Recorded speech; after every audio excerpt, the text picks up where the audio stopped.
Seguimos conversando con nuestra invitada de hoy, la diputada Lady Gómez. Ella pertenece a la bancada de la MUD, pero viene del estado Táchira, y con ella hemos estado profundizando sus denuncias acerca de lo que ocurre en la frontera. Más allá de la frontera, diputada, le decía yo al cierre del segmento anterior que conviene analizar las decisiones que ha tomado el gobierno en materia de distribución de alimentos recientemente. Una de esas decisiones es, en principio, crear esta gran misión Abastecimiento Soberano, que tiene una estructura político-partidista. Son las personas que integran el PSUV y sus fuerzas aliadas las que controlan la distribución de alimentos en este momento, así decretado por el propio presidente Maduro. Pero más allá de eso, el general Padrino López tiene todo el poder desde el punto de vista ejecutivo y también ejecutor de decisiones en materia alimentaria. ¿Cuál es su diagnóstico de esta decisión? ¿Ya se siente en la frontera los efectos de estas medidas? Mira, para nosotros de verdad que es muy incoherente, absurdo y de verdad indignante para el pueblo que sean las Fuerzas Armadas quienes estén administrando los alimentos en Venezuela. Nosotros desde la Comisión Especial de Fronteras, la cual vengo presidiendo desde el mes de enero, realizamos un trabajo de investigación en todos los municipios que fueron objeto de cierre de frontera. Particularmente fuimos a Paraguachón en el Zulia, fuimos a Lamparo y a Guasdualito en Apure. En el Táchira recorrimos toda la zona fronteriza y fuimos al Amazonas también. De estas visitas, de estos trabajos de campo, de investigación, el denominador común que se recibía en las denuncias era la denuncia frente al funcionario de las Fuerzas Armadas que, bajo su mirada complaciente y en complicidad, permitía el contrabando por las trochas de la frontera venezolana.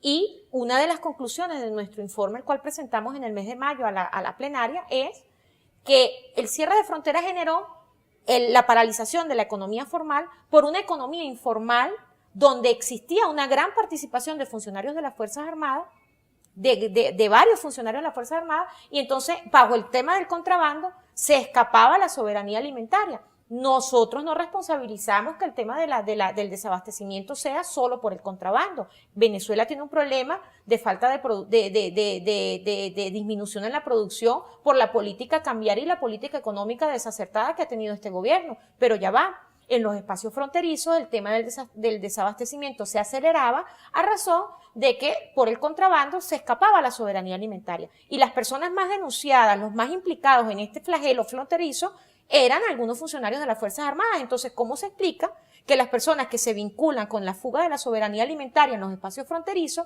hoy sean los que administran los alimentos de los venezolanos? ¿Qué coherencia existe en ese planteamiento? Como decían en el ardor popular las abuelas, pareciera que se estuviera colocando a los zamuros a cuidar carne. Nosotros de verdad que queremos promocionar la institucionalidad de las Fuerzas Armadas, porque solo tenemos unas Fuerzas Armadas en Venezuela. Si tuviéramos varias, uno coge, pero nada más hay una. Y nosotros, como voceros del pueblo, somos los primeros interesados en que las Fuerzas Armadas funcionen en términos institucionales, pero las investigaciones que levantamos en los espacios fronterizos nos indican que hay mucha responsabilidad de una cantidad de funcionarios de las Fuerzas Armadas con alta jerarquía, porque eso es una cadena, que tienen vínculos y responsabilidad directa en la fuga de la soberanía alimentaria. Vamos a hablar de los argumentos también, porque fíjese que el gobernador Bielma Mora dijo, cito, el contrabando le toca aguantarlo al país a donde llega la mercancía, no el país de donde sale la mercancía. Esto refiriéndose a supuestamente ese contrabando desde Venezuela hacia Colombia, que supuestamente se llevaban los productos regulados para revenderlos en el vecino país. Dice, yo he metido presos a 76 militares, desde el grado de sargentos hasta tenientes coroneles, por soborno, actos de corrupción y contrabando en la frontera. Asegura de esa manera que con el cierre de la frontera se disminuyó en 85% el contrabando de combustible y en 70% el de alimentos y otros productos. Eso es algo totalmente falso y lo evidenciamos en el informe de frontera que presentamos en mayo a la plenaria. El cierre de la frontera generó un fenómeno, y ese fenómeno es que en los espacios fronterizos que fueron sometidos a cierre se pasó del bachaqueo al contrabando en toneladas. Y qué vergüenza para los venezolanos que sean las autoridades colombianas las que generaban los procedimientos de incautación de toneladas de alimentos venezolanos. Yo puedo hablar de 500 toneladas de carne, de 480 kilos de leche Mercal, de la leche que se distribuye a través de la red de Mercal.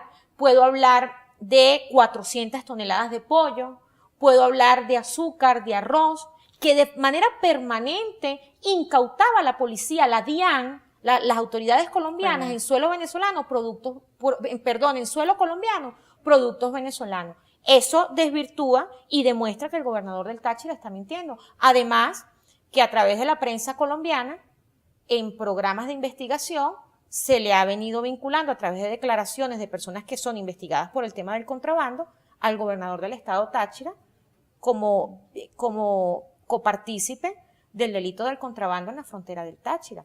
No lo digo yo, lo dicen los programas de investigación de la prensa colombiana que han demostrado declaraciones de personas vinculadas con el contrabando que vinculan al gobernador Vilma Mora. Entonces, de verdad que es inconsistente. Primero, darle la administración de los alimentos de los venezolanos a las Fuerzas Armadas. Las Fuerzas Armadas son los garantes de la soberanía nacional. Además, Padrino López lo dijo en el momento que lo designaron. El militarismo en espacios que no son para tener militarismo, a él le incomodan. Él lo dijo, yo lo vi en la locución presidencial.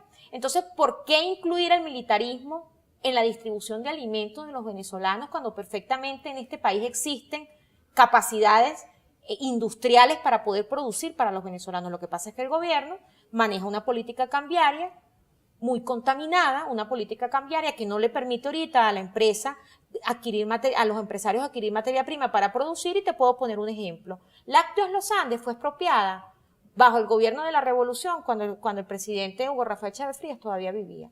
Y Lácteos Los Andes, para el momento que se expropió, que es una empresa que distribuye queso, yogures, leche, bebidas. Una empresa de lácteos, una empresa de bebidas lácteas para los niños. Esa empresa, en el momento que fue expropiada, tenía una producción del 97%.